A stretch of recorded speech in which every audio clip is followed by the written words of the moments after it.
right. Welcome back, ladies and gentlemen. This is David Patrick Harry with Church of the Eternal Logos, and I am joined by Michael Moeller, Dr. Michael Moeller, here in person. How you doing today, brother? I'm a little nervous for tomorrow. I'm excited, and obviously glad you're here. Hey, well, congratulations. Again, that's what today's stream is on. Dr. Michael Moeller here is officially going to become Orthodox tomorrow at your baptism, and I had the privilege of you asking to be a sponsor, and so we are back here in Southern California. Let me know in the chat. Can everybody hear me fine? How's the audio? Audio's coming in good. Thumbs up both ends. We all good here? Great. We just set this up in like 20-30 minutes. 20, and we're streaming here from a laptop, so it's not exactly the same setup as we're usually accustomed to here. But I thought I asked Michael, we should do a stream together and hop on talking about your baptism, talking about Orthodoxy, your life, and your sort of journey to this point. Because as we've somebody's saying loud. I can turn it down a little bit. Yeah, is the audio too loud? Let's do this. Do a check. Check. Is that better, guys? Check. Somebody says it's okay here. Simon the amputee said, "Y'all gonna arm wrestle?" Don't encourage him. Audio terrible. Somebody says audio's terrible. What's it sound like? Can somebody be a little bit more descriptive? That would definitely be useful. Oh, it's all good now. Okay. All right. Little tin canny. Good though. Okay.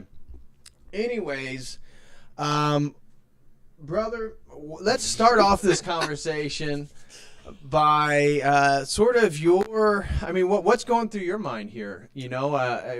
People that are watching can probably relate to some of your journey. Maybe we can start there, because we talked about last night the baptism as sort of a transitory period in one's life, sort of being reborn in Christ, and the way that we focus our lives, the way that we move forward.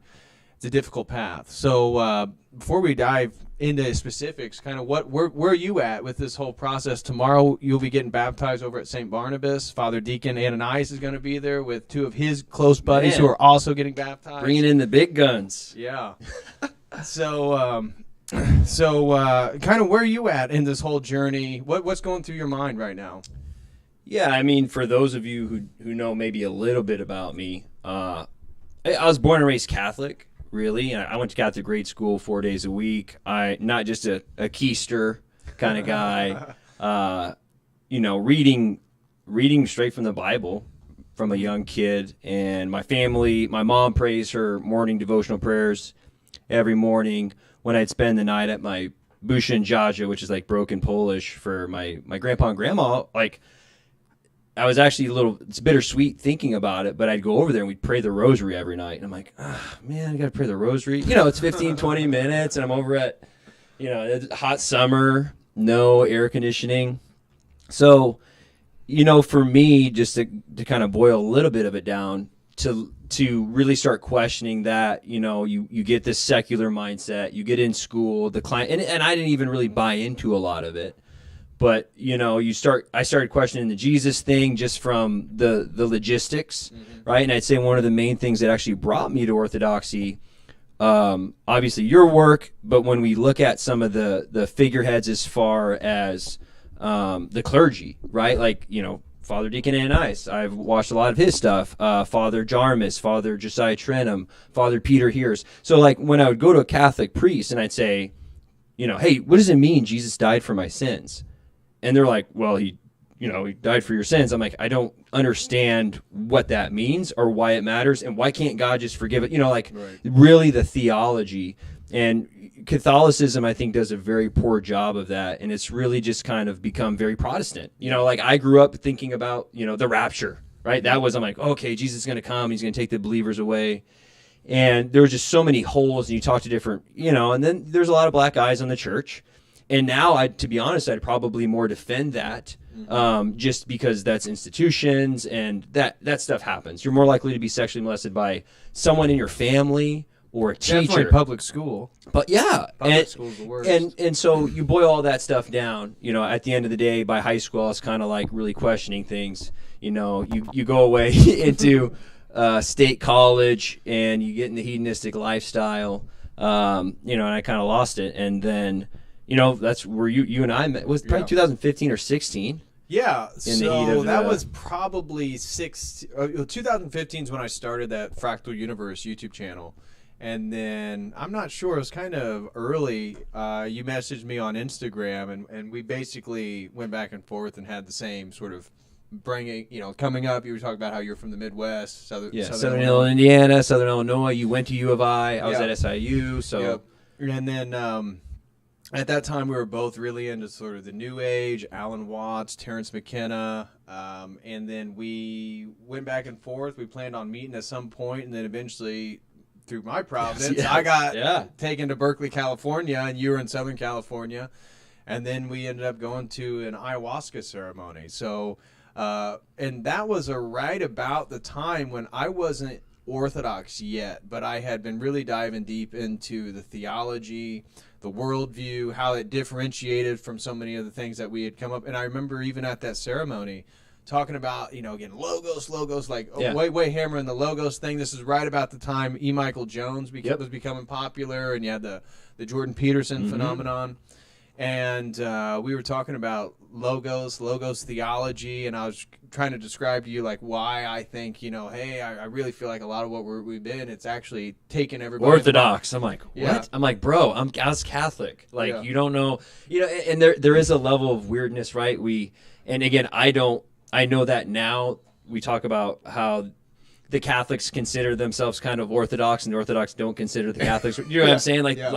Even and Mom will probably listen to this, and bless her heart. Like when I told her I was converting, coming from a family that was Catholic, she was like, oh yeah, that's like our family from the East. It's cool, And so and good. I'm really happy to have her blessing for that, but that contributes to a large variety of confusion, and that would, the Jordan Peterson thing really what kind of woke me up, because I did a lot of Carl Jung, I did a lot of Nietzsche. You can look at the bookshelf over there, and I actually took an ancient Greek philosophy course in undergrad, and that's when I was first introduced to the idea of the logos from the Greek perspective. Right. And then when you started bringing it up, I'm like, Socrates, Aristotle, like, bro, I know that. You're like, no, like John, then this, that, and I'm like, all right, dude, like, I'll let you go and do that, and I'll sit here and do my ayahuasca, and if you come back with something, let me know. And obviously from there, I think even at that point, I was coming back to Christ, but I was doing more of the Reformed Protestant, right? Because I agreed with what the things that they denied, but, you look at sola scriptura and then the female clergy and all these other things, I'm like, I just didn't really agree with that. You should be able to tighten it. Well, that tightens that, but it just keeps going this way. I think you need to spin it around. Does that make sense? It tightens that way. Yeah, I'll do one more, see if it helps. So, and again, I know there's a lot of different converts from different forms of the Protestant and from the Reformed, but there was plenty of people in that I agreed with what they were saying as far as YouTube videos. I don't even like Vadi Bachman. Who else did I listen to? Maybe even, was it Piper? And it was kind of cringe at times, but it was still better than the Catholic stuff. And again, that's one thing, like, I watched a couple Catholic priests, and then you get to the pandemic, and then all the true colors really started to show. And well, in that ayahuasca ceremony, I was really, it's funny, before I went on that ceremony, I had purchased St. John of the Ladder. St. John Clamacus has a book called The Divine Ladder. That's of a Ascent. popular the Ladder of Divine Ascent icon. And I bought his book, and I took that book with me.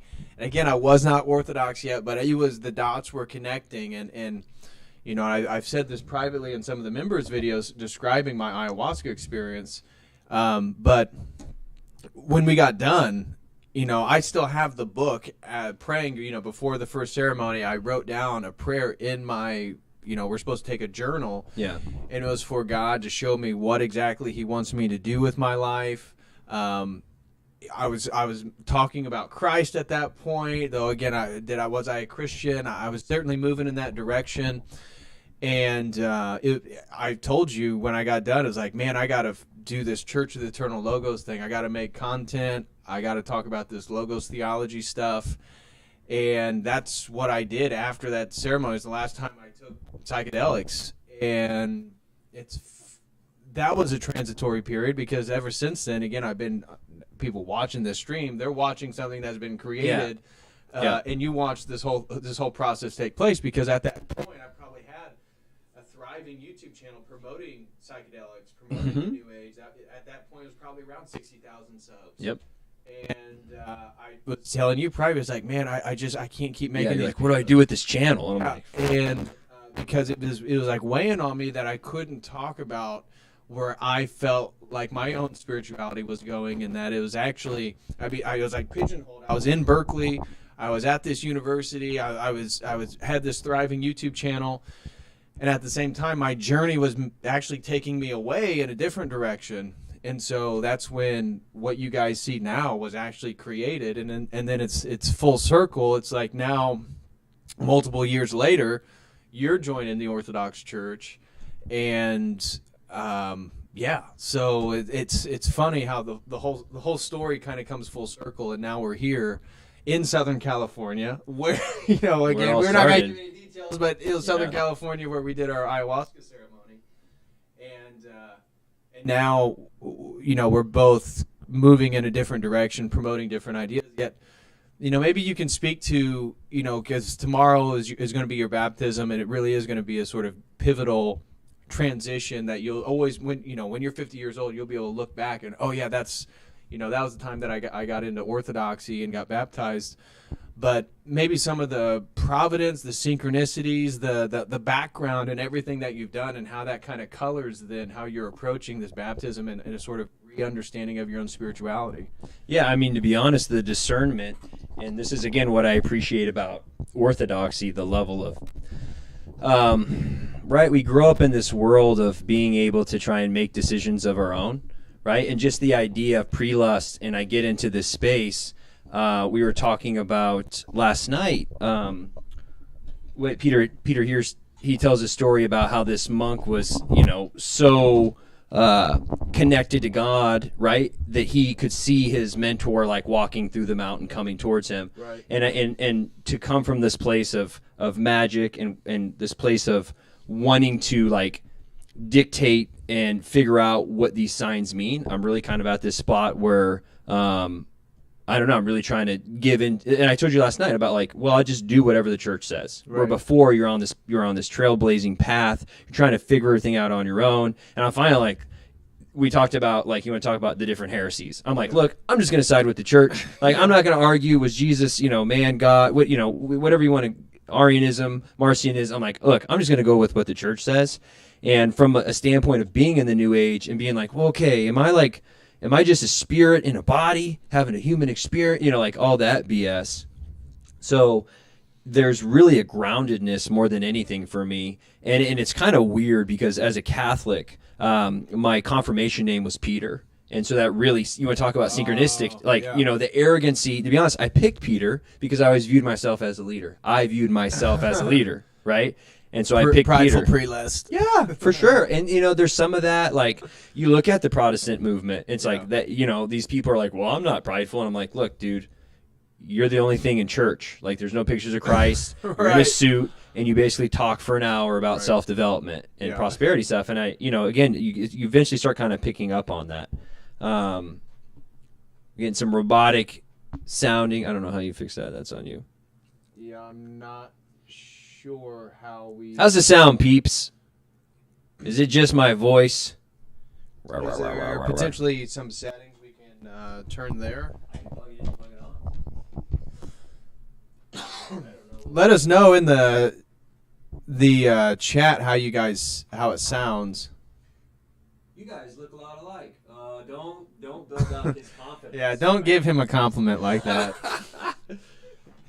I know he's getting baptized, but no, I'm not keeping the name Peter. I want to keep my name. So my first name is Michael, and Michael the Archangel. I know that's a little nuanced topic about picking an archangel. However, like I've always grown up, there's lots of synchronicities that Patrick and I have talked about. I've had a lot of experience with the demonic, and I actually had some experiences on ayahuasca where I felt the direct revelate, like the direct intercession of Michael the Archangel. I felt after a session of ayahuasca, I really felt, I would say, Mary, that I felt the Theotokos. And it was always after the ayahuasca sessions what really kind of hammered it home. Like I went in these deep, dark places, and then it was afterwards, I don't know how to explain. And I didn't, what's funny is like, that's when I was in a place where I wasn't looking for it. I remember after one of the ayahuasca sessions, I was kind of going back and just exploring like everything that happened. You have all these visions and all this weird stuff. And I just remember I started bawling. Like I can still almost start crying. And I felt like I could feel all of my mom's prayers like coming through at once on me. And then like kind of reflecting, kind of like that love of, I would assume kind of like the Theotokos.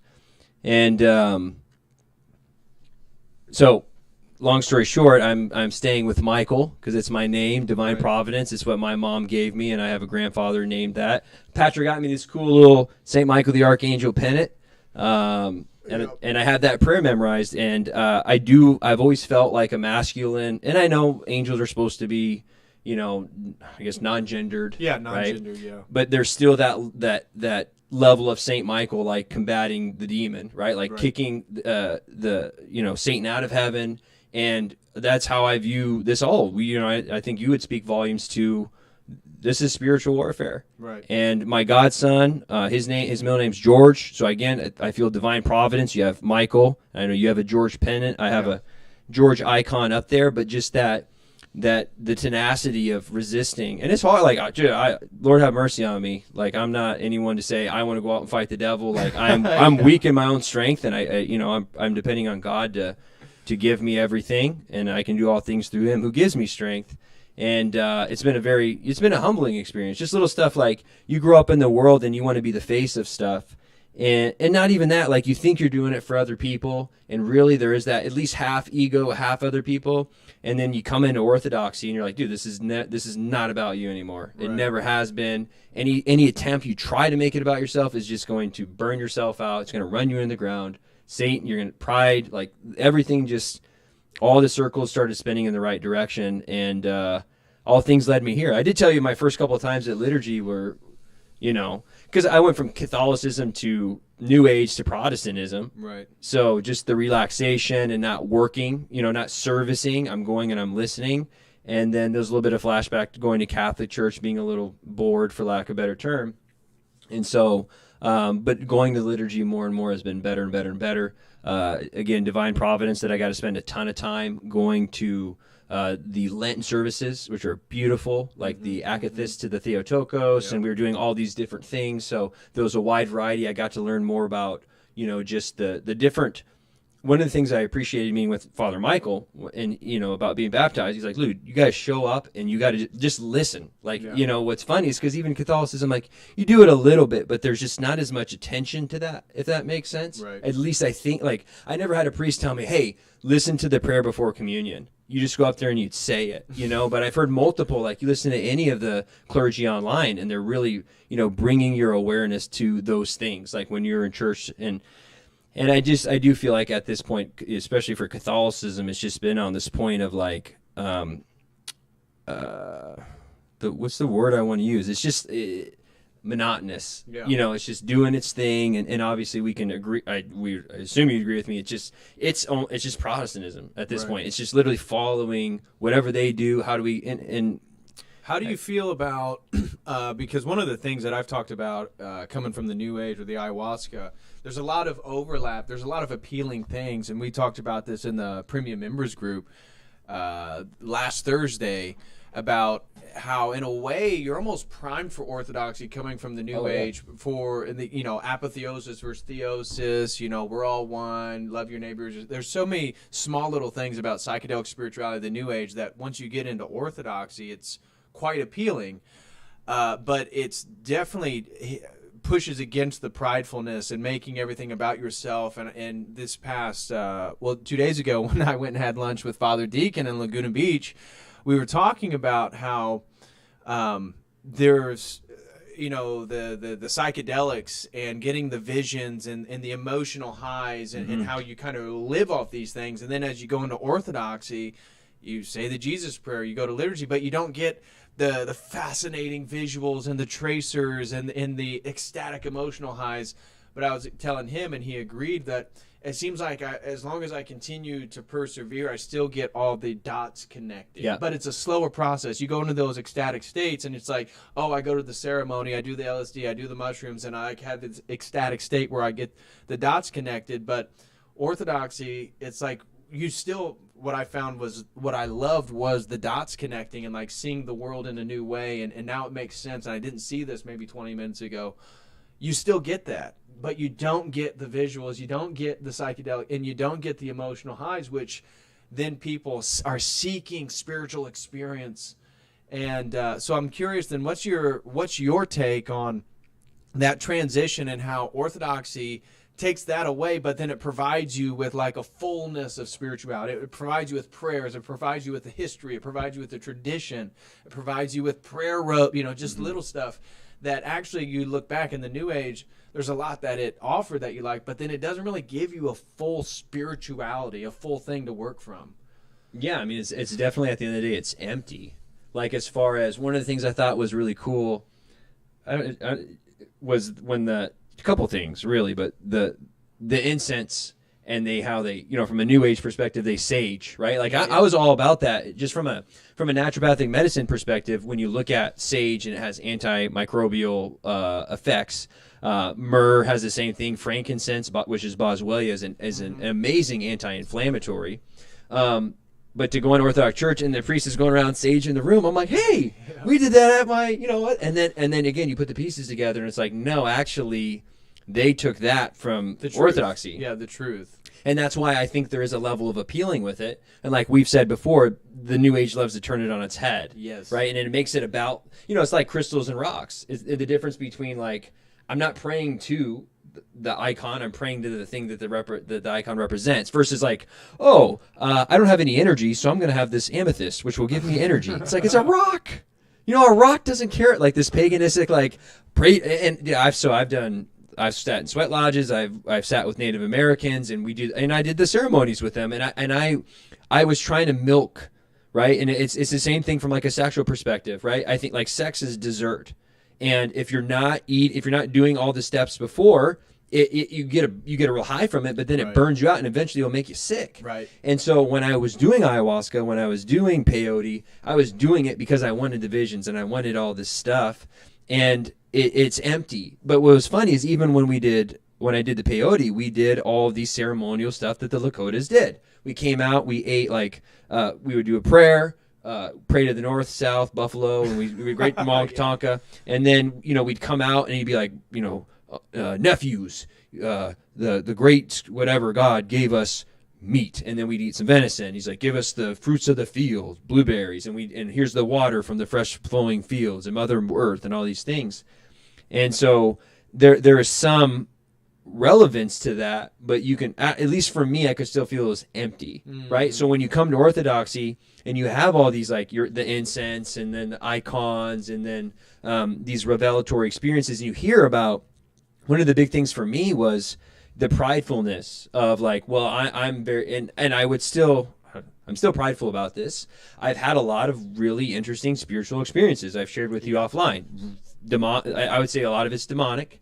And part of you view that as a skill. Like, look at me. I can, like, warn off spirits, and then I'll have astral projecting dreams, and then I'll have sleep paralysis. And, I went down the whole, like, Freudian, and, well, that's probably more young. Like, you want to look at dream interpretation. Freud his is just psychosomatic, where Freud, was getting in archetypes and more, I would argue spiritual. He just didn't. I think I don't know what you think about Young. I think if he knew about Orthodoxy, right? He was a Protestant from a Protestant thing, and he was led astray.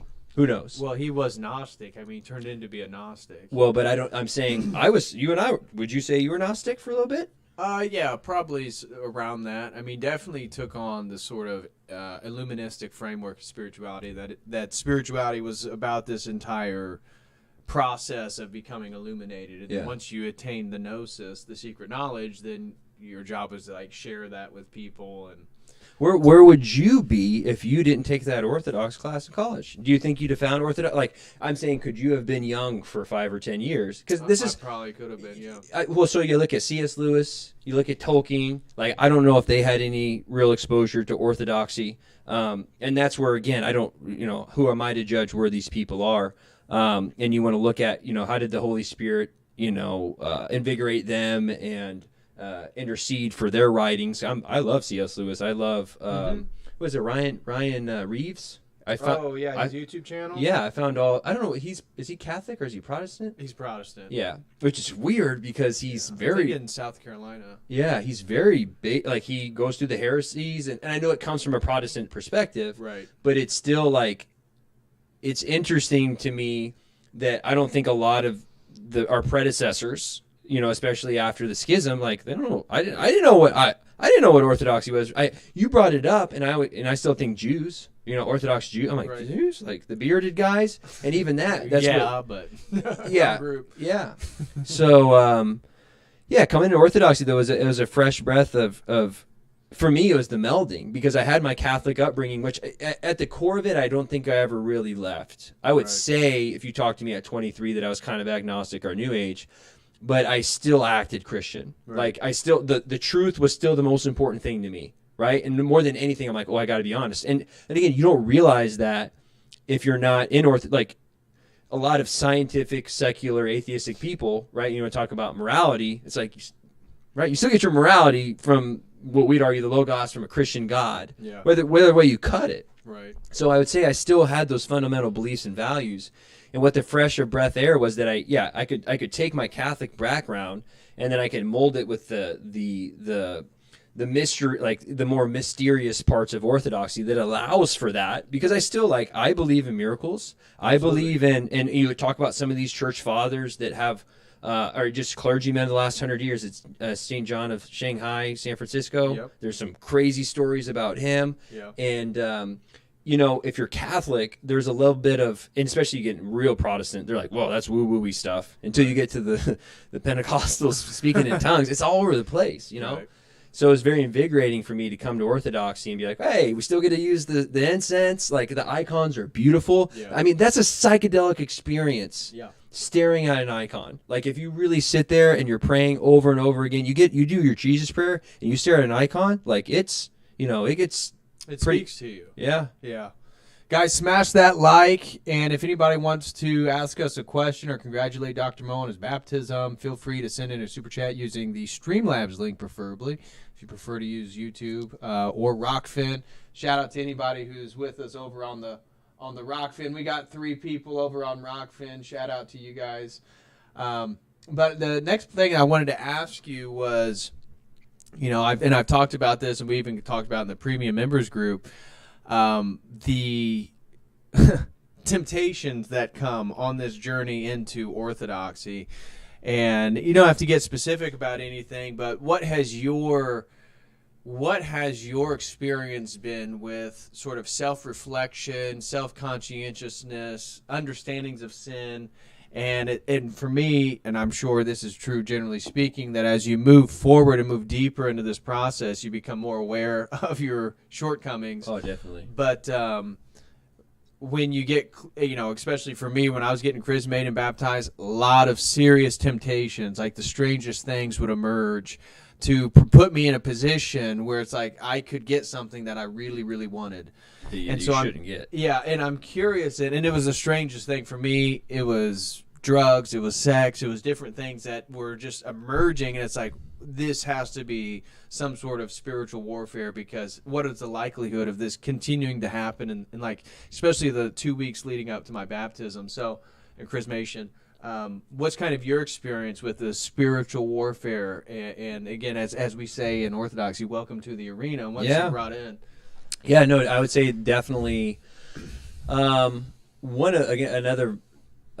breath of fresh air that I really like about Orthodoxy, the not substitutional atonement, like this idea of and even Catholicism, most Catholics, when you talk about their soteriology, it's still like substitutional atonement, and the idea that like, well, God is mad that we sinned and he's gonna mess us up, and Jesus is like, take it out on me, and it's like, but God makes his own self to beat himself. Like there's just like a it doesn't make sense. Yeah, it doesn't make sense. And then this whole idea of no, actually, and I don't know if I've given you this example, and you can, if it's heretical, I'd appreciate your feedback, because kind of the way I explain it is this substitutional atonement. It's kind of like you have a father, you're in his house, and through your own sinful nature, you decide to leave, right? And you end up in your neighbor's house, right? Who's the devil. And he starts beating the shit out of you. Sorry for cursing, but literally, Lord have mercy on me. Sorry, I'm definitely working on speaking like a Christian. But and I kind of really want to use that. Like the devil just whacks you, right? And it's the same thing. Like you get into an abusive relationship and you won't leave, right? And to me, it's like God manifests as himself, as his son, and then Christ comes across the street and says, devil, let that dude out. That's hell. Like, get out of here. And in the crossfire is when Christ dies. He basically comes in, and there is that, like, I'm going to take his place. Michael, get out of here. And in doing so, the devil thinks he has him. He kills him, but he's like, well, dang, I can't kill you, right?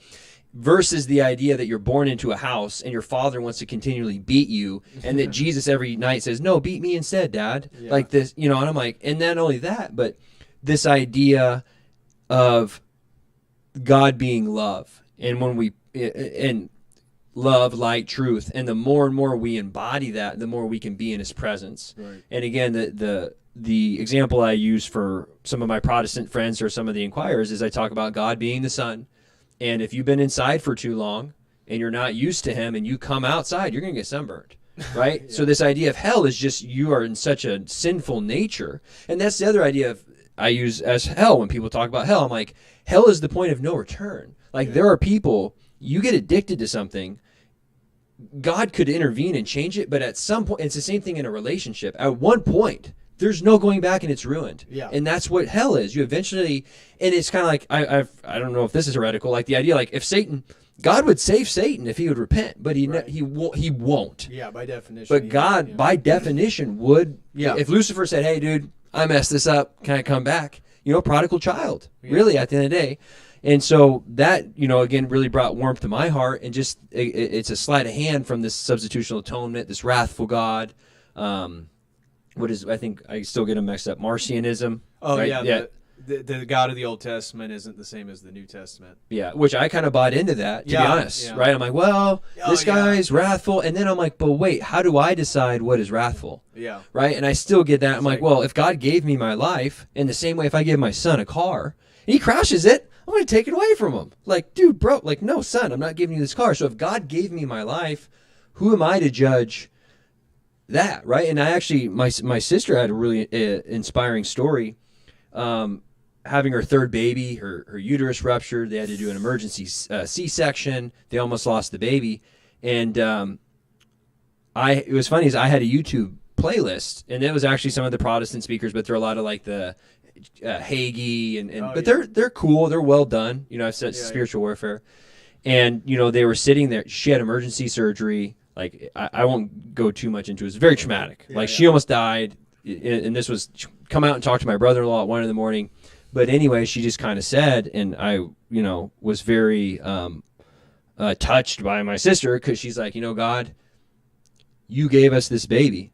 If you want to take it back, I'll do my best to like let you have it back. And that's what we're all doing. Really, at the end of the day, it's never ours to begin with, right. And I think Orthodoxy really drives home this idea that we don't live for this world. Right. That's not what this is about. It's never been about. The world hated me first, and it's going to hate you. And that's, you get into Protestants, it's like, well, if you do everything right, God will love you and reward you. Yeah. I'm like, yeah, how'd that work out for Paul and Andrew and Maximus and Sebastian and what, go down the list, Right. So there was this, like you're saying, there's this reflection of like it really incorporates, and it's how the world really is at the end of the day. And you know, I pretty much, my friends laugh at me because I pretty much call everything demonic now. You know, like when we talk about things that happened, the Travis Scott concert. Before even you and I talked, I'm like, dude, demonic. Yeah. Like, look at it. You cannot make anything more demonic than that. Right. The new Doctor Strange that came out, like, demonic. In a way, it's like, so again, continuing even the conversation I had with Father Deacon, how, you know, the psychedelic, you don't get all the crazy visuals and the ecstatic emotional highs, but Orthodoxy gives you a correct lens to look at the world, where the world itself becomes more, in a way, psychedelic. Yes, that more mysterious. You see the Travis Scott concert, you see Klaus Schwab and the WEF, you see, you know, the monkeypox, all this stuff. It becomes evident. And you can see it more clearly, and then it brings forth a reality that's like even crazier than you could imagine. Yes. Yet at the same time, it provides you a framework, a spiritual framework, to also sort of be relaxed in it, be comforted. So it's really strange how the world gets, in a way, more psychedelic as you give up the psychedelics in the New Age and move into this very traditional form of Christianity. And then once you look at the world through that lens, that window of Orthodoxy, it's like it all just makes so much more sense. Mm-hmm. And the pieces just keep laying themselves out in the same pattern, that it's like, well, shoot, now I have to make that choice. And we talked about how Orthodoxy is not that fun in regards to, you know, like you start thinking about the future, and we've talked about trying to find a wife and all that stuff, that you're a strapping young single man. And let them know I'm on the prowl. And I don't know, there's just something very, you know, it's daunting, the journey, and that from this point forward, that, you know, okay, I'm going to try to become more Orthodox every year, every day, and it's like, man, I don't know if I'm ready to give up all the fun yet, and you start seeing, you can sense those attachments to things that all of us are probably working on to some degree or another. Yeah, and you're exactly right. What was, I know I tangent from your question, the overlaying of a lot of the New Age, and go anywhere, right? And you start to realize, at the beginning you have this perennial idea, right, where everything kind of matches up, and then you start realizing, like, really, it only all makes sense. And this is when I think I'd say 2019 is when I finally, like, came back to Christ, where I'm like, the actual person. Like, I've always been about the idea, the symbology, but I was like, well, dang, like, you look at the burning bush and Mary, and then like the tree, and then Christ dies on a tree, and then the apple, and then God saves us using a virgin, in the same way that the virgin is what kind of screwed us. Like, and right. There's men, both Adam and Eve have fault, and just like when you look at all the synchronicities, and then Christ fulfilling, like, I'm the third temple, Isaiah, like, everything is there. You're like, well, gee, I think it's real. Like, and I never thought I'd get back to the point where I'm like, if all this stuff matches up, Christ had to be God, he had to die, and he had to rise from the dead. Like, I don't know, after a while, you're just like, I don't know what other thing makes sense. I know, which is ironic, because that doesn't sound like it makes any sense. And so, but you go and you look at this idea of, like, I got into the starseed, Pleiadian stuff, more so just out of curiosity, and there is a warming part, like, oh, I'm a being from another place, but I'm like, wait, I am. My home is in heaven. And like the mythology is actually correct if you place Christ in, like, oh, the reptilians over here running the UFO experience and the Illuminati. It's like, it's actually true. Right. Christ, or Satan, was a snake. You know, he's depicted as a dragon. Right. How much more reptilian can you get? We have the angels and the saints who are the Pleiad. Like, right. It's just a sleight of hand, and people get a little goofy. Right? Yep. Yeah. So in a way, there's this like conflation between the material and the spiritual, and so you can see how, in a way, they've forced it way more material. So then it's like literal spirit from the Pleiades and the star system, and then literal reptiles and interdimensional. spirits. Yep. You know? So you mean demons and angels and yeah, it's so ironic that this worldview makes, from the outside, from the non-believer, it makes zero sense. From the believer, it makes total sense. Yeah. And it's like you have to start living that life for it to continue to make sense. Yep.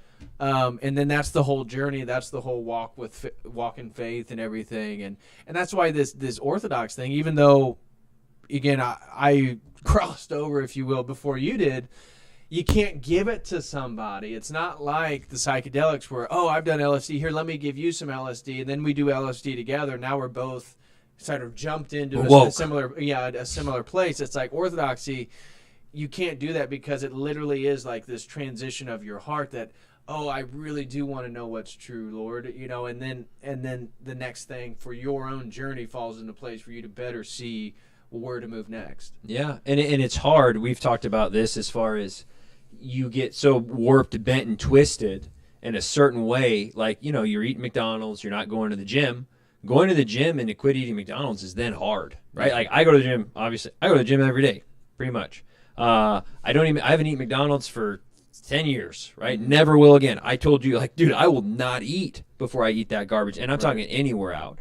So, and I've been praying. I'm like, God, I change the desires of my heart. Like, yeah, there's sexual sins I've struggled with. There's still, I'm very egotistical. I'm very prideful. Yeah, I mean, same. you know, I think I know things more than people, and you know, I can read. I don't need to read all of Maximus' stuff. I can figure it out, and I can start doing apologetics and all this stuff. And I can definitely speak better as far as representing Christianity. And but then, yeah, it's like going to the gym. You have to just do it, and it becomes a part. And like you're saying, though, is there's so many people. And what was also very interesting for me is I moved out to San Diego in 2013, and I do my 4 years of medical school in San Diego, and I get a job in LA. So I move up to LA. I work in Canoga Park, which is up by, I lived in Northridge, worked in Canoga Park for 3 months. That job sucked. I left.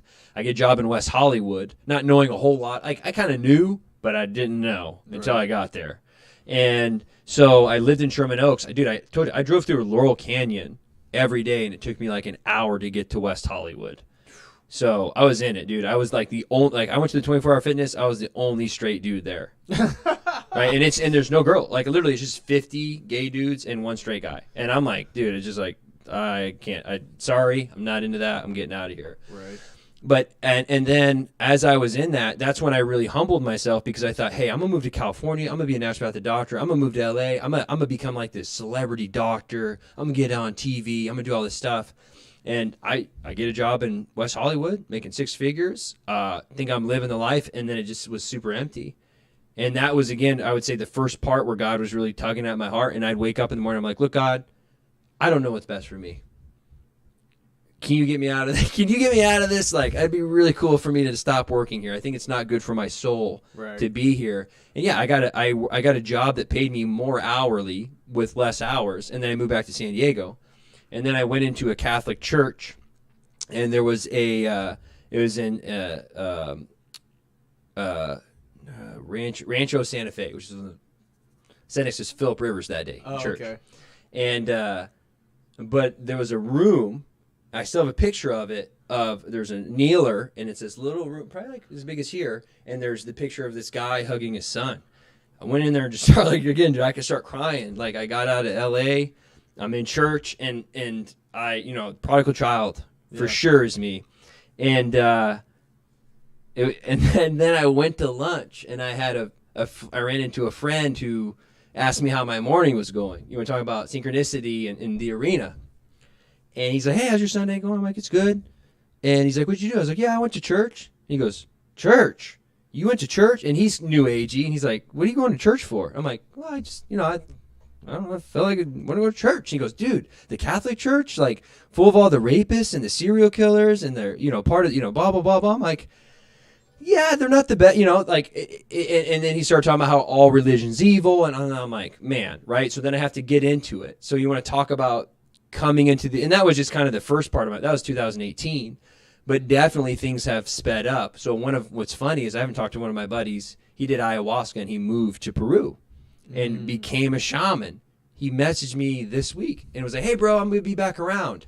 And I want to be like, I don't do that anymore. You know, like I want to meet up with them. And I guarantee you, it's not a joke that even that he's messaging you the week that you're getting baptized. Like that's what I was trying to explain, and we've talked about this privately. It's like, dude, it's really real, this whole spiritual warfare, and as you get closer, you're going to see it manifest itself. Like literally, everything's going to begin to come out of the woodwork and like trying to grab you as you move across this threshold. You know, the baptism itself.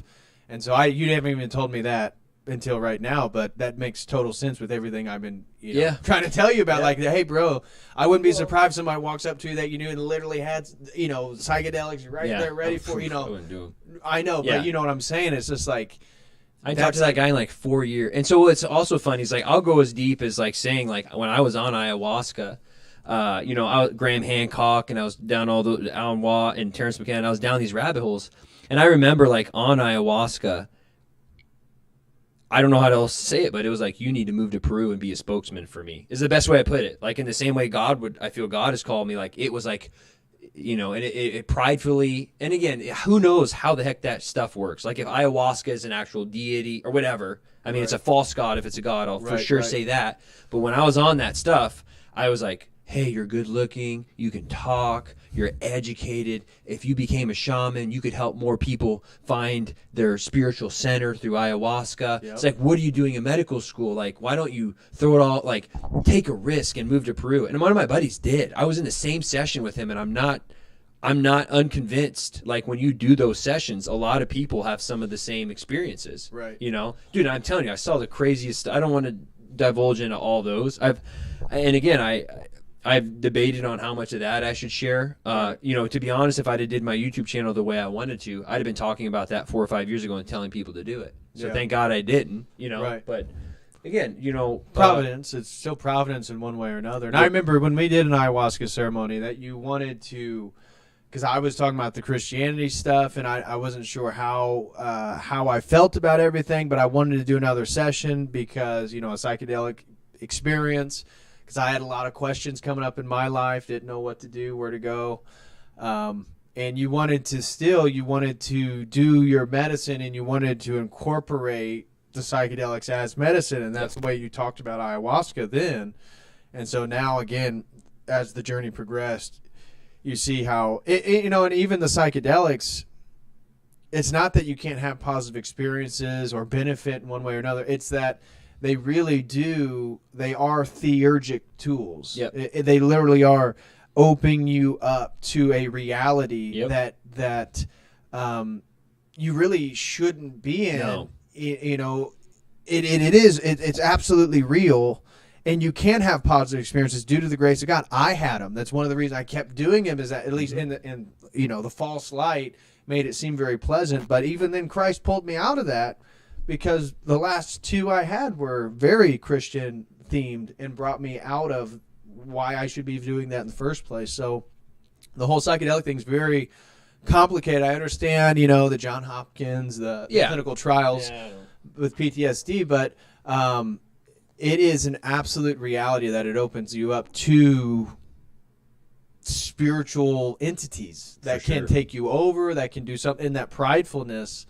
Charles Baudelaire in his book, The Opium Eater, talks about how he believed opium and cannabis and hashish and really inebriating substances, he thought that they were reminiscent of narcissus and that they actually make you narcissistic, and how they get you to venerate your own imagining and your own understanding of what it is that you think you're experiencing.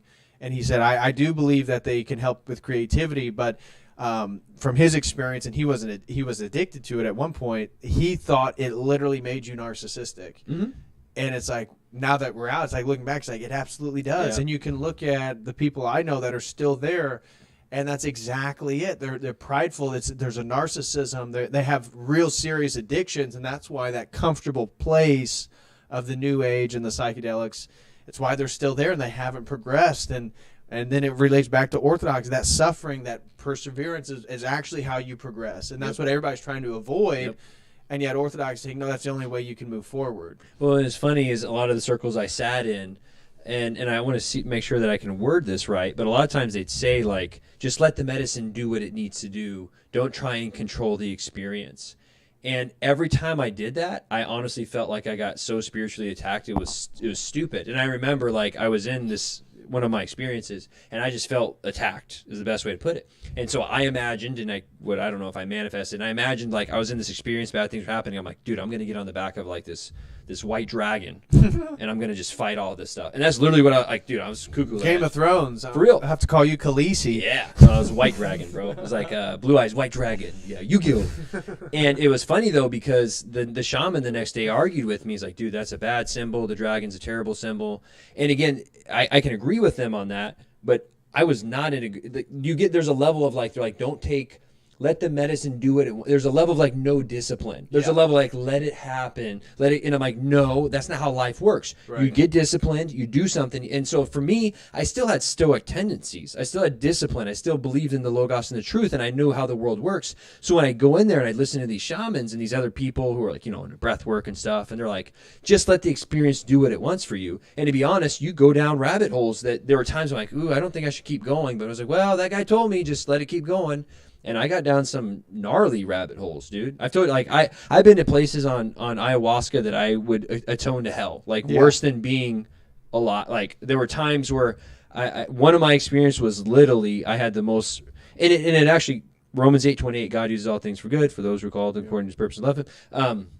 But I was at a place, I remember, where I at least what ayahuasca did for me is I was playing out stuff in real time. I told you about the one where I kicked the door open and then I was God. I was the sentient apparatus of the universe, and I told you it was kind of like the machine elves. So I kicked the door open, and I'm like, where's God? I want to talk to him. Again, how arrogant. Right. I want to talk to God. I want to know what's going on here. Like, I'm like, and again, reflecting now, I'm like, who are you to talk to the divine being of the universe and tell him you deserve to know how this thing works, right? So I kicked the door open, and the best way I can explain it is, like, I felt like, I won't call them maybe machine elves. They're all like, I'm like at this outpost of the universe, and there's these things, like, working on the machines, and I kicked the door open. I'm like, where's God? And they're like, what do you mean, sir? And they're looking at me, and they're, like, scared of me. I'm like, where's God? I need to talk to him. And they're like, sir, don't you remember? You're God. And I was like, no, I can't. And I was like, I can't be God because I don't know how this stuff works. And they're like, well, sir, you are. And I'm like, this can't be. Literally, I went into an existential angst about being the sentient apparatus of the universe and actually having to deal with that responsibility. And then I literally experienced, like, a fall from heaven is the best way to explain it. I was in this place and I fell, and I had these whispers about, like, and I was in this existential angst, and I'm like, oh shit. I'm like, and I just had real bad anxiety, and I'm like, grab onto something meaningful. And I had whispers, and they're like, nothing's meaningful. Only meaning is made up by you, like, this secular. Right. And I'm like, no. I'm like, love is meaningful. It's like, well, love only matters because you think it matters. And I'm like, no. Like, my family, my friends, they're what matter. And they're like, some family members rape other family members. Like, these are these demonic thoughts, like, going through my head. And I remember, like, laying on the floor, and I just felt like my brain was broken. And I remember being like, we're all screwed. Like, if I'm the sentient apparatus, like, if I'm God, we're screwed. Right. And to be honest, if anything, I walked away from that experience knowing for dang sure that I'm not God. Right. But it had to happen in the worst terrible way. And what was also a lot of those experiences taught me was that a lot of what I would say divine intervention always happened afterwards. It wasn't actually in the experience. I think the actual experience was demonic, but then God used it for good afterwards. I think I told you the 10th time I did it, I was, like, in the spiritual warfare battle. And I walked outside, like, I wanted to get out of the hut. This is when I was in Peru. And I remember walking outside, like, after it was all said and done, and it felt like I just literally, like, left the battlefield. Like, reminded me of high school football. Right. Like, you walk off the field and I'm all beaten. And I don't even know how to explain it, but I honestly felt like there was an angelic presence. I would say St. Michael, whatever way, I don't know how to interpret it, but I'm like, it was protecting me. That I was down there I did 4 days down there. I've done 12 sessions. And this is when we talked about me being baptized. I think the intercession of my mom and the intercession of all my dead relatives and the saints, like, and being baptized Catholic, I still think it probably had to carry some form of grace. Right. So there's a little weird, like, bittersweet, like, there was plenty of, good things that I had in that. I do feel like I'm obviously coming to the real church. Right. But there's a weird levelness of me being baptized where, I feel like I've been baptized, but not. I don't even know how to explain that. It's like Right. I'm a naturopathic doctor, and then I'm going to get an MD degree where it's like, well, are you really baptized? Kind of those things. But Well, I mean, it is the true church, as you're saying, and it's we talked about it last night. The Catholics recognize a lot of our saints. Yeah. We don't recognize a lot of theirs, but there is. I mean, that's one of the unique things about Orthodoxy is it doesn't make a definitive claim about the salvation of non-Orthodox people, and so there can be grace and other. God's grace isn't limited. That wouldn't make that he wouldn't be God if he was limited by some definition to some degree. So we don't know the infinite capacity of his mercy and compassion. I'm sure, as the Orthodox says, we know that we're led by the Holy Spirit. Well, we don't know where the Holy Spirit isn't. yeah. And I feel the same way. We talked both privately about the prayers of our mothers, how much my mom prayed for me, and that the amount of psychedelics, the amount of drugs, the amount of degeneracy. Although I definitely did raves and the party scene, but that wasn't the real. It was like because I legitimately thought the psychedelics were the frontier of the entire history of the religious phenomenon. But our challenge it was a Trojan horse. At least for me, I think when I'm doing ayahuasca and I'm doing MDMA, it's good for resetting the brain receptors and anxiety, and it's still pridefulness. That's absolutely, right. Yeah. And again, this whole you talk about a lot of and again, Lord have mercy on me. I don't for being too judgmental of that space. I'm doing it to distance myself and be like, those aren't things I agree Right. with. Those people are in that space. God have mercy on them and save them, please. With that being said, the whole space becomes about creating and manifesting your destiny, which they view as kind of like a responsibility and kind of like a, I don't know what, at least when I was in, I'm like, okay, I'm humble. I'm going to work hard. I'm going to envision board. I'm going to do these things over and over again. Not in I am the creator of my, the actual God, and I can create, I can draw plants out of the, sprout trees from the plains and stuff. Right. However, that's still at the root of all of that. We're Right. like, well, I'm going to go in here and I'm going to do ayahuasca. It's going to tell me what to do with my life. And, we had that, I kind of brought that up where ayahuasca, you often will throw up when you do it, and how that's the exact opposite of Christ. The ayahuasca requires a sacrifice for you. And again, it's just a funny thing. People will say, well, I don't know what to do with my life. I'm in a tough spot. And that was the big, London Reel. You remember that guy and, the psychedelic, Aubrey Marcus and all these people in, 2015 to 17. Why is psychedelic, Graham Hancock, psychedelics are going to tell you what, the world. they're going to tell you what to do with your life, right? Yeah. So there are people well, I don't know what to do with my life, so I'm going to go down to Peru and I'm going to figure out what to do with my life. And I thought about that, and I'm like, how stupid is that? Right. Orthodoxy and Catholicism, that's dumb. But it's okay, so as an Orthodox, hopefully if you're born and raised, you have a spiritual father who you see every week. Yeah. You go and confess your sin. You have a relationship with him.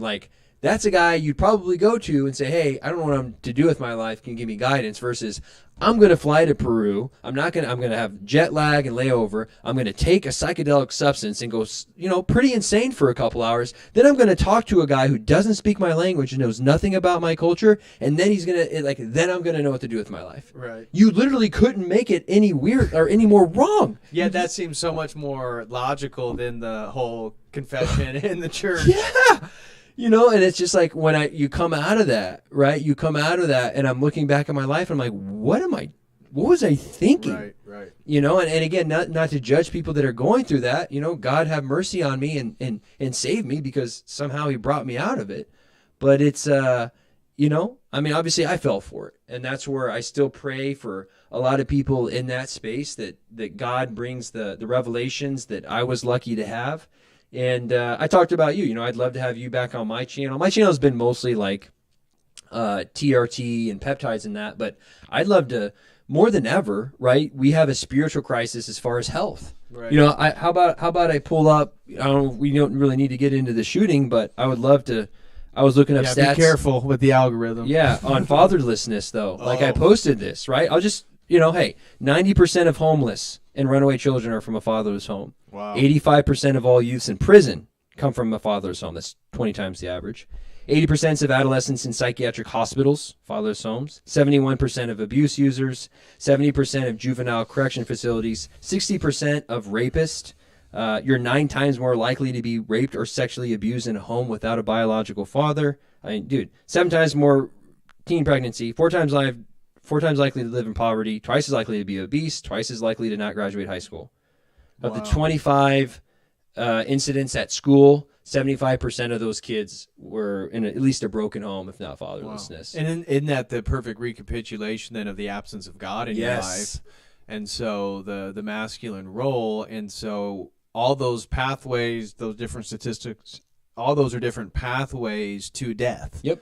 And so as God leaves, or the absence of a father in your life, God the Father, the Trinity, it's just a pathway towards death, and you can see that even in that statistical data. Yeah, and dude, I shared a story, and what I was talking about this because I want to incorporate this from a health perspective. You know, like I try to do my best to bring up spirituality. It's difficult in Southern California when guys come in, and I talk a lot about testosterone, and testosterone is this hormone of like times are good. You know, if you're watching your sports team and your sports team wins, your testosterone goes up. Interesting. If your team loses, your testosterone goes down.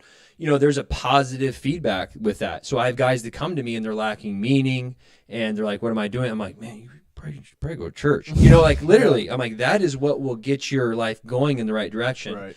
But people don't come to me for that kind of, you know, and I do, and hey, do you have a spiritual practice? You know, I meditate and I do breath work and stuff. And, you know, hopefully when they're sitting here, you know, they may think I'm weird. You know, honestly, the icons, if you're, again, you're not in the church, you know, and I got little ones just kind of peppered around here.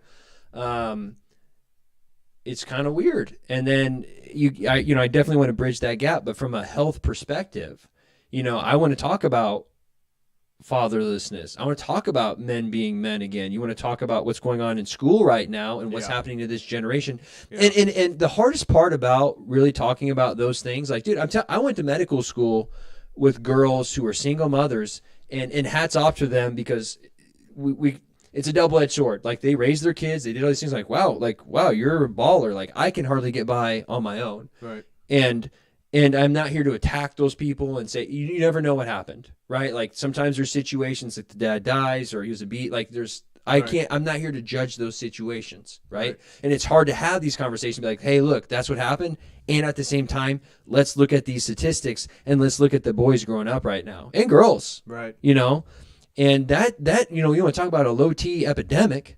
Yep. You don't think it has anything to do with not having a father? Yep. And not teaching you how to be a man, and to work out, and to eat, and to you know, lucky enough, I had a very masculine father. Yeah. Showed me how to, he pairs things apart. My dad's got big old masculine hands, and he'll go out and we'll change truck tires and do, you know, and now we're encouraged, look at you and me, academics. Yep. You know, luckily we held on to it, but you have to go out of your way. Yep. You know, my dad's never went to the gym, but he's a big old boy. Right. Physical labor, yeah. And same with my father, very traditionally masculine man.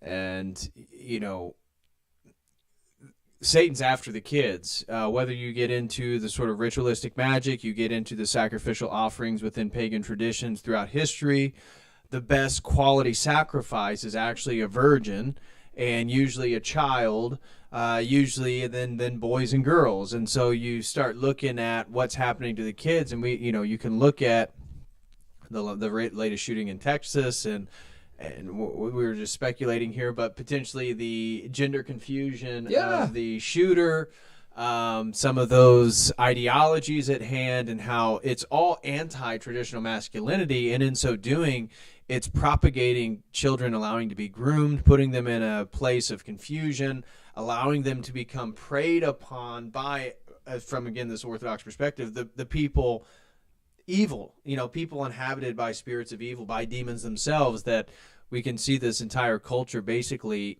offering the children up to whatever this entity, well, I mean, we know what the entity is, but again, it's that same, without the hormone of testosterone, that in a way that is the barrier that's protecting everybody, and so as testosterone dissipates within individuals, and then in the collectivity of society, the barriers and the protective mechanisms are dissipating as well. Yeah. And I mean, we see the evidence of it. And that's what's so funny is we look at, you know, plastics in the water and endocrine disrupting stuff and the, you know, whether it's makeup and shampoo, and there's so many different ways that we're all being so slightly attacked and people have no idea. These are all straws on the camel's back at the end of the day from a perspective of being overall healthy. And really at the end of the day, if you don't have Christ, that's going to be the center, right? And that's actually where I have such revere for, you know, I'm still working on figuring out the fasting thing. We've talked about that. You know, I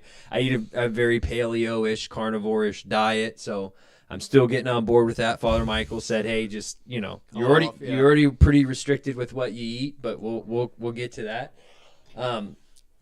You know, but really at the end of the day, when we're looking at what's happening in society, the hardest part is that we don't even get the chance to talk about it. And like, what's interesting is like, you and I are unfortunately, because we're white and males, but at the same time educated, right? Like, so when they say, "Hey, let's talk about," when I got into school, gender dysphoria. Yeah. Like that was still a thing, right? That wasn't like, "Oh, you bigot and you hypocritical person." Like, okay. I remember probably about my second to third year of medical school, it started like, "Hey, you got to ask people their pronouns." Yeah. And dude, actually funny thing. So you go through a basic history and you ask people, have an appendectomy? Have you had, you know, you ask all these surgeries.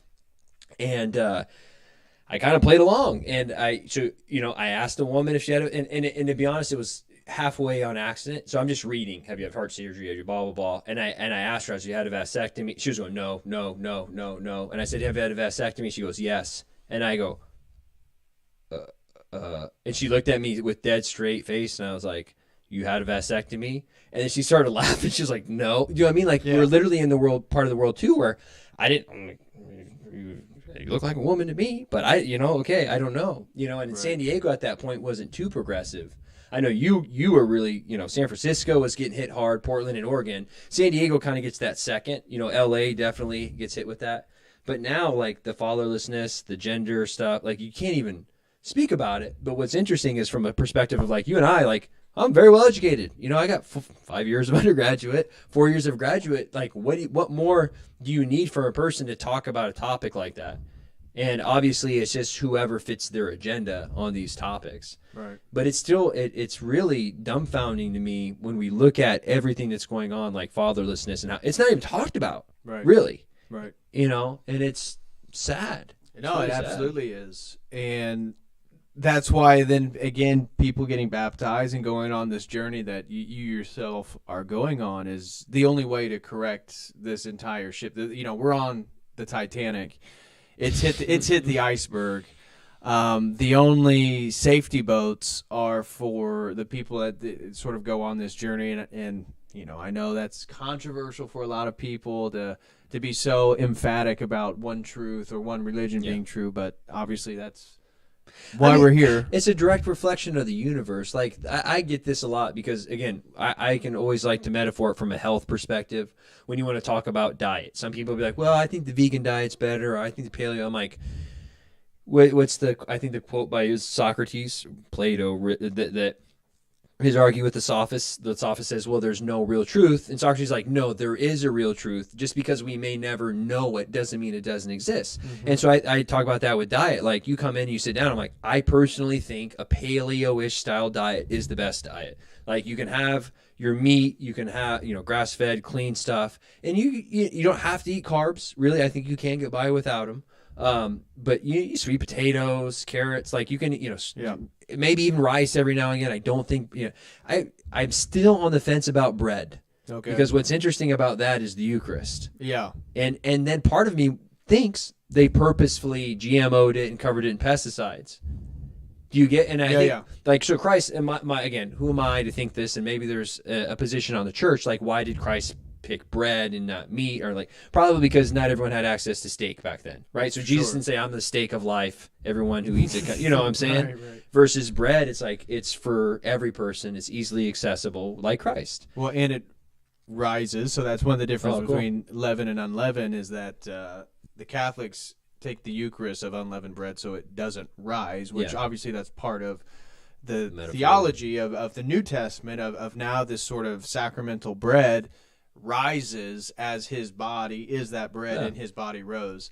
But yeah, it was easier. And back then, I mean, bread was a staple of people's diets just to get those carbohydrates, just to get any sort of nutrients. And now the bread is so toxic that, you know, the bread we eat and the bread they ate 2,000 years ago is not even close to being the same quality. Yeah, and that's where I'd say they probably specifically went after that. But back to kind of my metaphor on, you know, diet. Like I there's one, like, okay, if diets are religions, like I'd say Orthodox is kind of this paleo, and you could say Catholic is maybe like a Whole30, Protestant, like, and then you get to vegan, which would be secularism. Like I personally don't think vegan diets are, I don't buy into that line of thinking at all. Right. So there is one way, and no matter what you do, there's always going to be one way is better than another. That's how the universe works at the end of the day. It's a divine, my opinion. Because there's objective truth. That's what I was trying to talk to a woman today who comes from an Orthodox Christian culture, was deeply embedded within astrology and New Age worldviews, and was herself a therapist and, you know, and helping people and clients, and her whole thing was really astrology and cosmic consciousness, this whole thing. But she was just turned off by the idea that why would anybody attach their identity to a single world religion? And I kept trying to bring up, well, if 2 + 2 = 4, then there's objective truth, and therefore if there is objective truth, then every religion and every statement is somehow truer or less true than the next.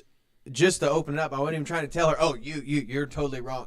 But she thought that was closed-minded. It's like, but you just said you believe in 2 + 2 = 4. And how much of her identity was tied to astrology? Like you're doing, like this is the they're thing. doing the exact same thing, and that's what I said too. And she just didn't get it. She saw herself as not, because I said, well, don't you see how even tying yourself or the concept of not tying yourself to a tradition is actually part of then another box, because she felt like I was inside of a box. And I said, but don't you see how you yourself are doing this in a different box? And she's like, yeah, but I just don't agree. You're. I just don't agree. Okay, like you can't have a logical conversation anymore. You know, and that was the kind of, I still get that where you want to argue stuff, and they're, you know, we could talk about abortion, right? And if I say, hey, I'm pro-life, well, yeah, you can have your opinion. You can't force your opinion on someone else. And I'm like, you're forcing your opinion of not having an opinion on me. Like, you're doing the same thing that you're telling me not to do. Right.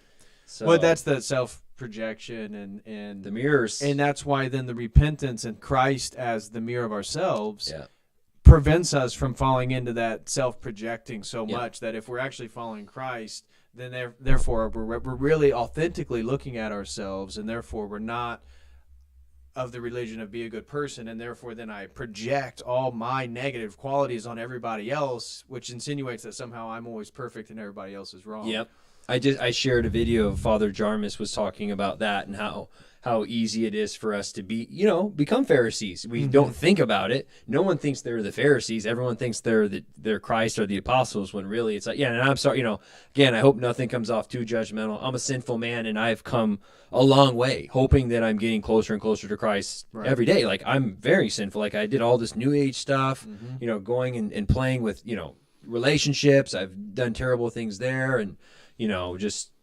So who am I? Yeah. God have mercy on us. Amen to that. Yeah. So to wrap up our conversation here, we're all over the place. We're all over the place, but I think it all connects. Well, it's funny, if you'd asked me 3 years ago, what are you doing at 8:00 on a Friday night? Yeah. Me and my buddy Patrick, we're gonna be talking about Orthodoxy. Yeah, vodka and Red Bull, and no, we're actually sitting here talking about Orthodoxy too. People live. Anyways, this is about your baptism and you getting baptized, and so we've talked a lot about where you've come from, how things change, and why Orthodoxy sort of fulfills an absence of meaning, an absence of a fuller spirituality in your own life. Where do you see things going from here? So now, again, and not that you need a definitive answer, but you're in a transitory period in your life.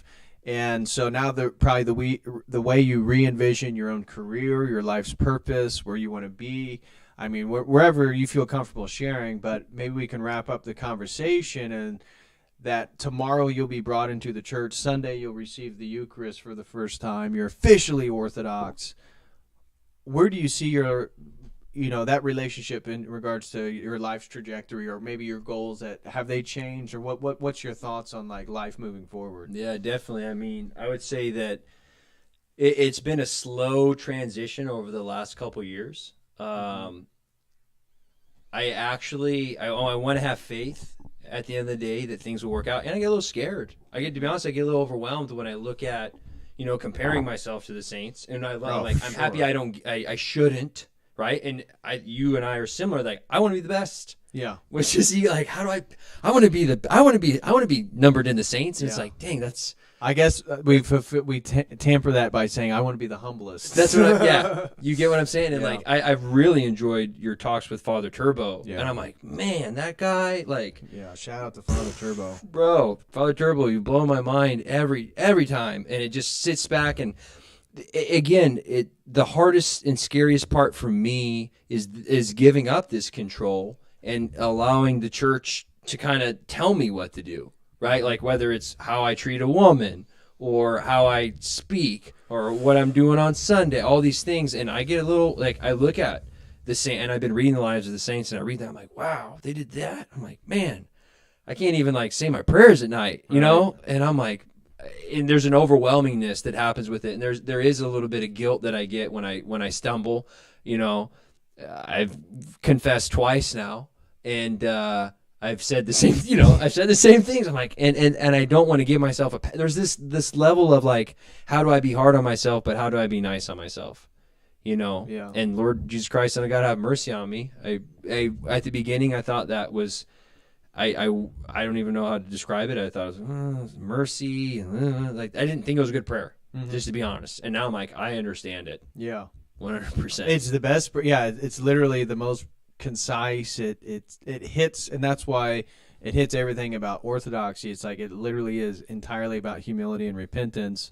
It takes a while to understand and see why that connects and why that is the sort of cornerstone, and then the humble God of Christ and how all that stuff connects. But yeah, so do you feel this baptism or this sort of new identity is going to affect the way you view your career, or the way you see yourself, or what you want moving forward? Oh, yeah, definitely. I've told you, privately, I'd love to have you back on my channel. And there's, I don't call out people now, but there's more than a handful of other people I have in mind that I would love to share. I'm trying to decide how I want to share my journey, from the psychedelics. I'd kind of like to break down that and again, I want to be mindful of my inexperience in Orthodoxy and not overstep any boundaries, but also just kind of testifying and saying, hey, this is where I was. This is my experience. And I know so many people in there still. And, I'll pray for them. And I'm hoping that maybe I can produce some content that can definitely help bring some people away from that. So my channel, like I said, my channel, it's hard. You probably know it. Like, when you're a creator, you kind of follow whether or not you want to admit it, you got to put food on the table, and your content needs to produce. And so there's a level of like, I can produce a peptide video and get thousands of views versus I talk about Orthodoxy, I probably won't get many views, to be transparent, and again, it's not about that, but I would love to have my channel and my brand really be about holistic health in the sense of like a traditional Orthodox masculine male, like be a father, eat good, be a mentor, like lead, have good testosterone, like, be a big, I've been in business now. It's only been 5 years, but oh man, people are cutthroat. Yeah. People are selfish.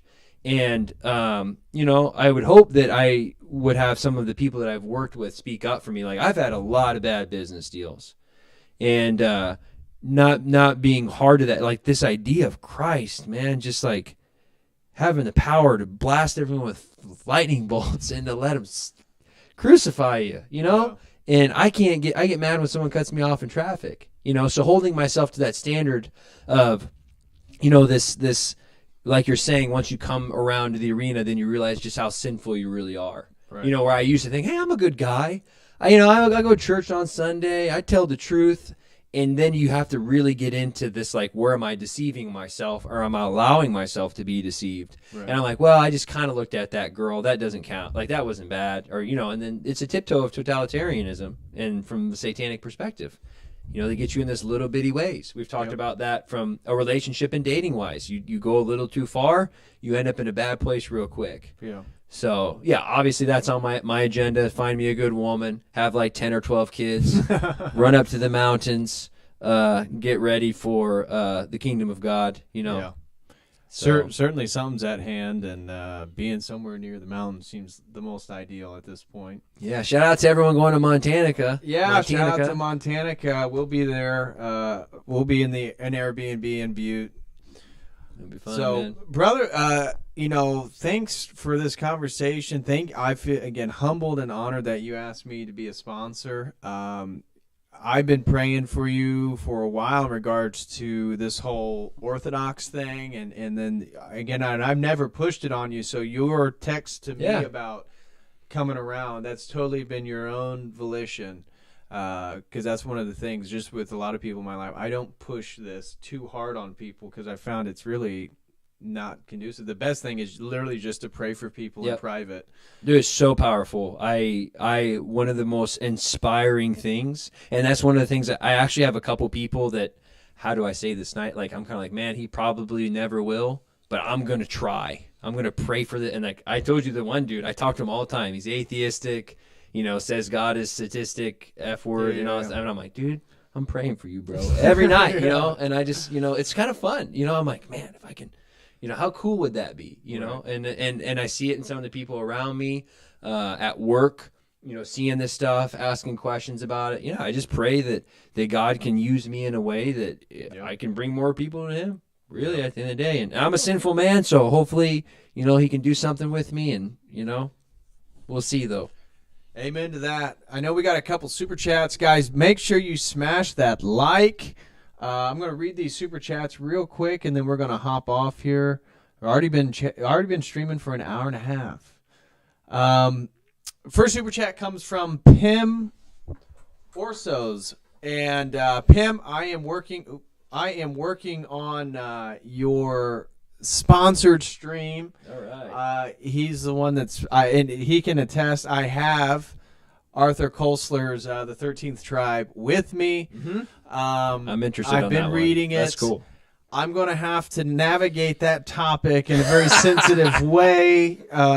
Pim, you've, of course, the first one that somebody purchases is on a very contentious topic and identity group.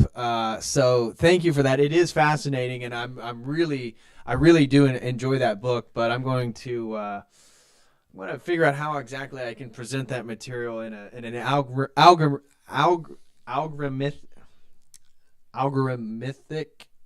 I guess that's how you say that. Yeah, the algorithmic.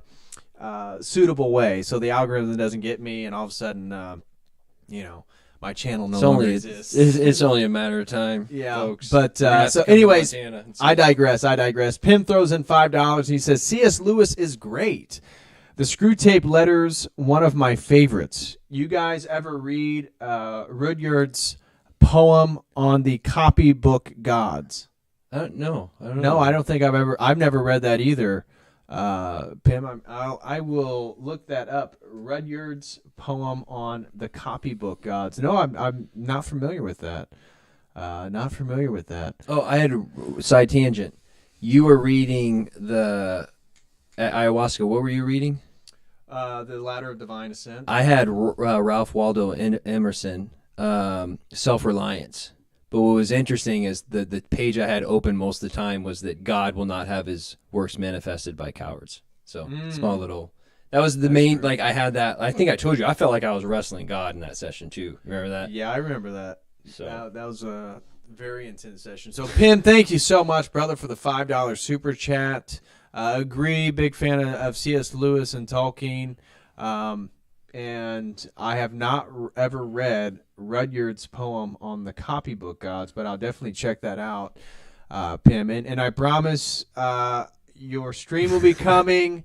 I think life has been crazy. I'm in California right now, And you kind of got me, because once I got the book and started reading it, I started thinking, oh my gosh, how am I going to present this material in the most suitable Rockfin only one?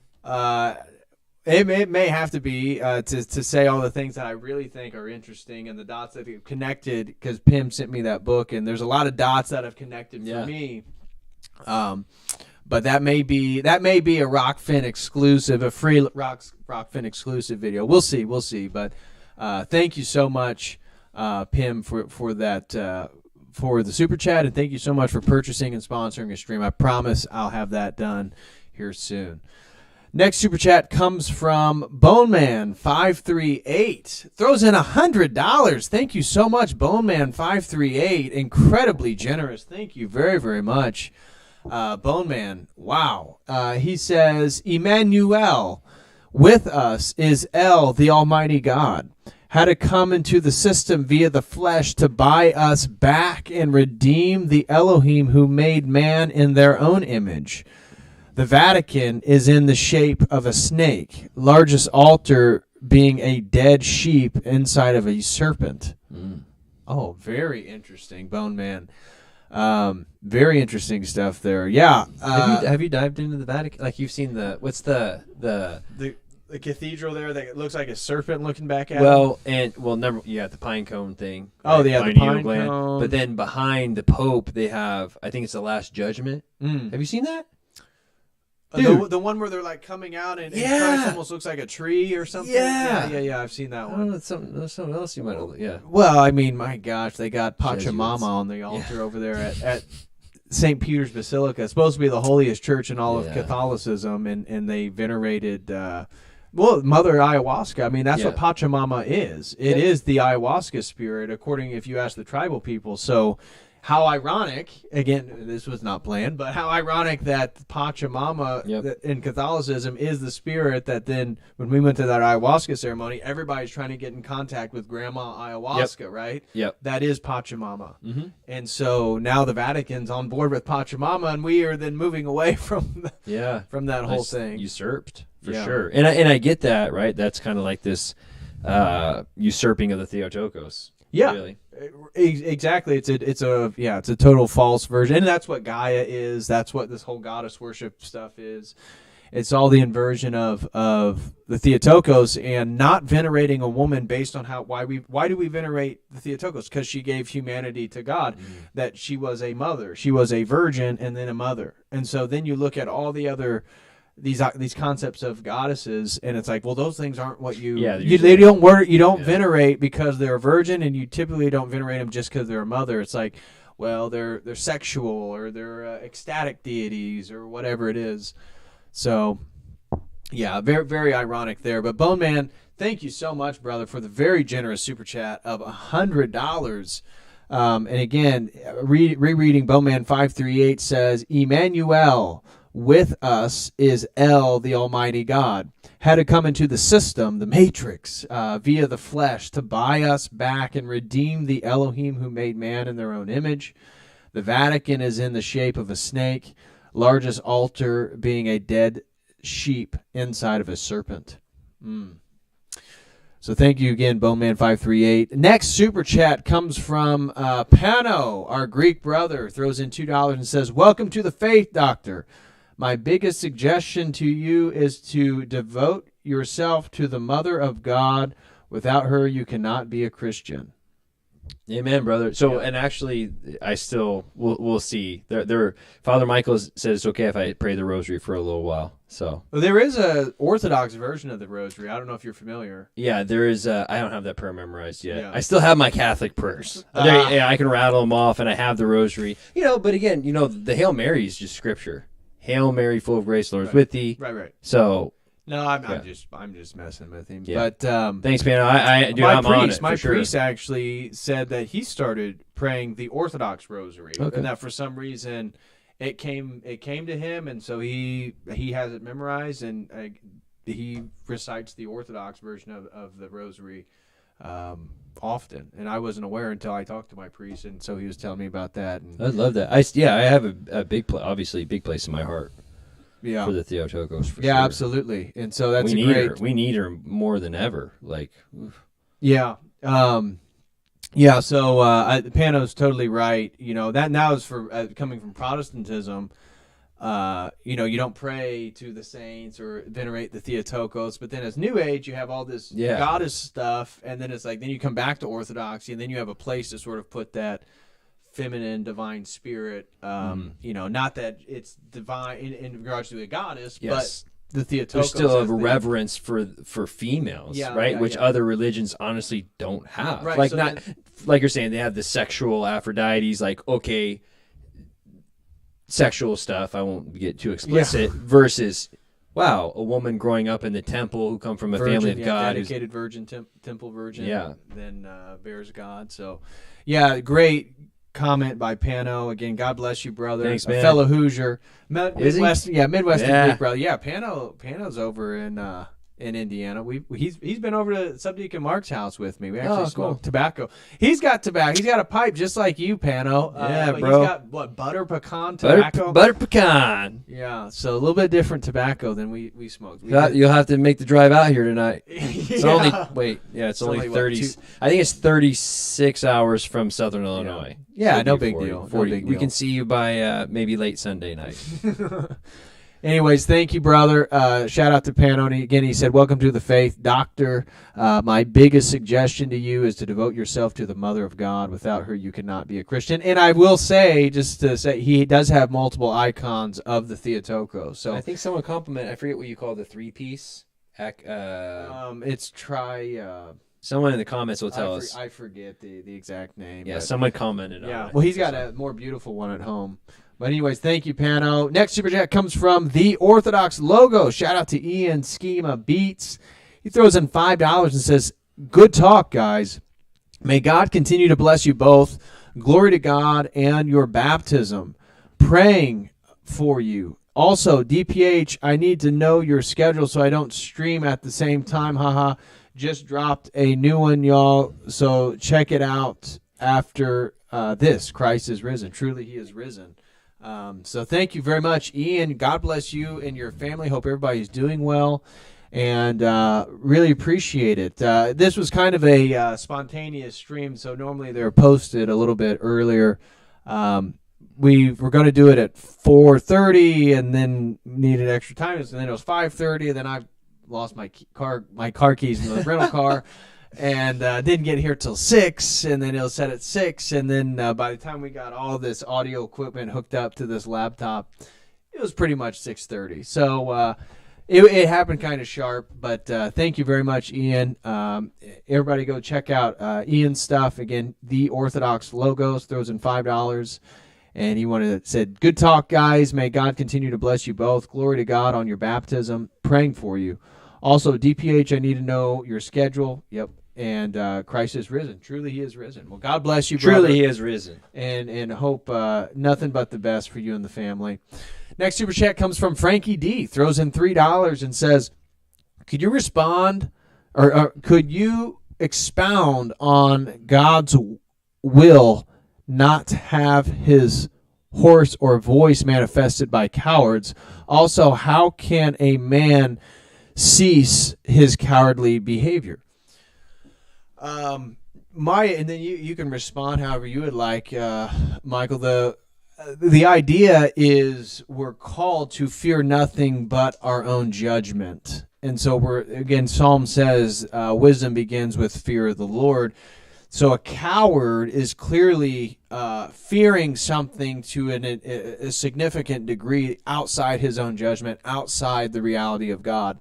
God can't use somebody who's more fearful of something in the world than of him ultimately. So at the largest abstract level, that's why God can't, and it's not that they're, obviously God is still using that person, a lot of providence, and even his cowardliness may be a providential occurrence for somebody else to decide not to be a coward.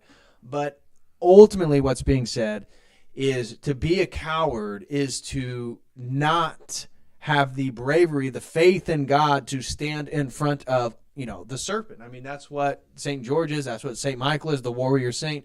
It's the bravery to stand in the face of evil, to stand in the face of the beast. And that's going to take bravery. That's going to take courage. That's going to take faith in God. So if you're a coward, you're then lacking in those departments, and that's why God can't use you like he could use somebody else who isn't as fearful. Mm-hmm. Yeah, I think you did a good. Yeah, and you just look at all the saints and the martyrs, right? God will not has his will made manifest by it. Literally, it's impossible at the end of the day. Like, God can still, like I said, you can use that in maybe a sidestepping way, but the action, right? You look at David going up against Goliath. It's like, dude had no training, was a freaking shepherd boy. You're going up against a monster that has been training his entire life for a fight, and you pick up a stone? Yeah. Like, you're like, dude, like, it's funny when we look at the stories. I don't know if the word is asinine. Like, you know how crazy that would be? Imagine that that's your boy. Like, I try and think about, like, being on the battlefield and, like, this 12 or 13-year-old boy's like, yeah, I'll go fight him. I'm like, bro, you're going to your death. Yeah, Picks up a sling. Like, and also the beauty of watching that unfold, right? Like, I think right after the battle, then they're like, dude, they charge the field. Like, you see, like, a 12 or 13-year-old slay a giant. Yeah. Like, glory to God, right? And that's really that's God's work, really, at the end of the day. And we see that today with, I would say, during COVID, there was a lot of, that's again one of the main things that won me over to Orthodoxy, were some of the voices of the clergymen that stepped up, Right. And Peter Hears and Spiridon and all. I'm like, dude, these guys, with the last, you can go ahead. One of the last I saw on Twitter, I didn't know about this priest. I don't know, maybe you know him, but he was just talking about the recent fiasco in Texas. I don't know. Do you know this Father John Whiteford? Oh yeah, he's part of patristic faith. Oh, see, I haven't stumbled on his stuff yet. But again, another base, like, it's so cool how based the priests are. Like, they don't take it. You don't get that in the Catholic Church or like any other church. Like, and there's some Protestants that do. There's some Protestants, but then it's prosperity gospel. Well, and I think it's a little more and I know there's some churches in San Diego that, and they're like, we're not stepping down. We're standing up against the man, America. And it's like, dude, no. Like, in the Orthodox priest, like, dude, we listen to God. And we're gonna stay open.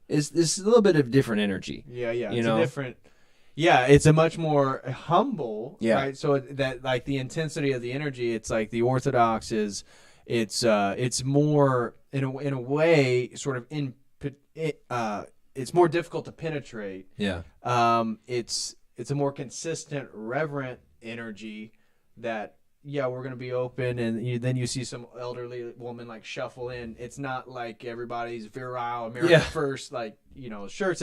And we've talked recently about the problem with the politics coming before the religion. And so if Orthodoxy is, if churches are doing Orthodoxy right, being Greek or being Russian or being Romanian should not come before the Orthodox faith, and same with politics and all that stuff.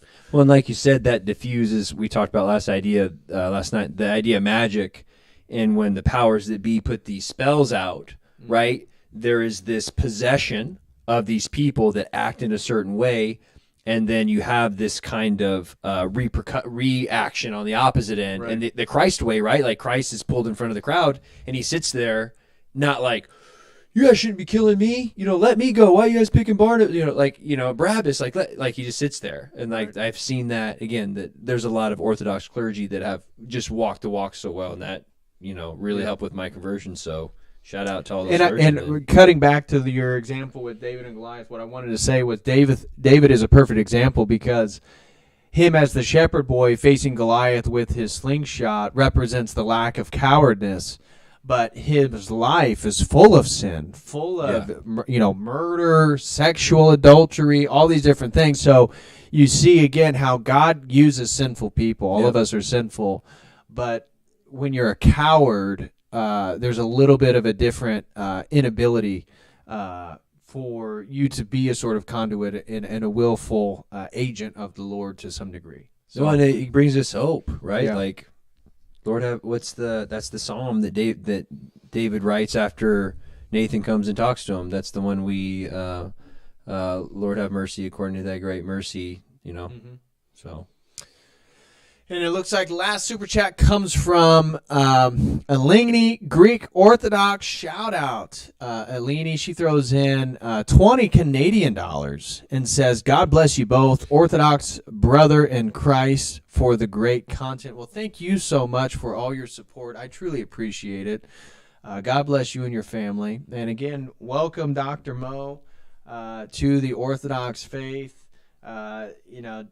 Definitely not an easy road to sign up for, but certainly one that's more meaningful and more fulfilling. And so I wish you nothing but the best. I appreciate your friendship. And so everybody say a prayer tonight for Michael Moeller. Michael, say a prayer for Michael as he gets baptized tomorrow with a very interesting baptismal class. Yeah. And Father Deacon will be there. And Father Deacon, say a prayer for him too. He pulled a muscle in his back surfing yesterday. For those of you who don't know, Father Deacon Dr. Ananias is quite the outdoorsman, and he's a surfer.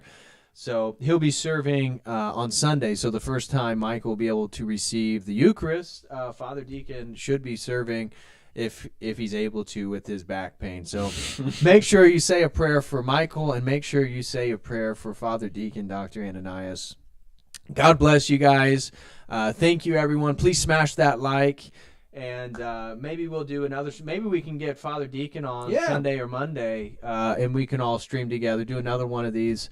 But if not, I may do another one. I may not, so I can't tell you when the next time. But brother, thank you so much. God bless you on your journey. Thank you all for being part of the stream, and a special shout out to Eleni Orthodox, Greek Orthodox. Shout out to Frankie D. Shout out to the Orthodox Logos. Shout out to Pano. Shout out to the Bone Man 538 for the very generous super chat, and shout out to Pim. I promise you, I will have your stream coming. But you tricky dog, you put me in quite the pickle there. But thank you guys so much. And as always, until next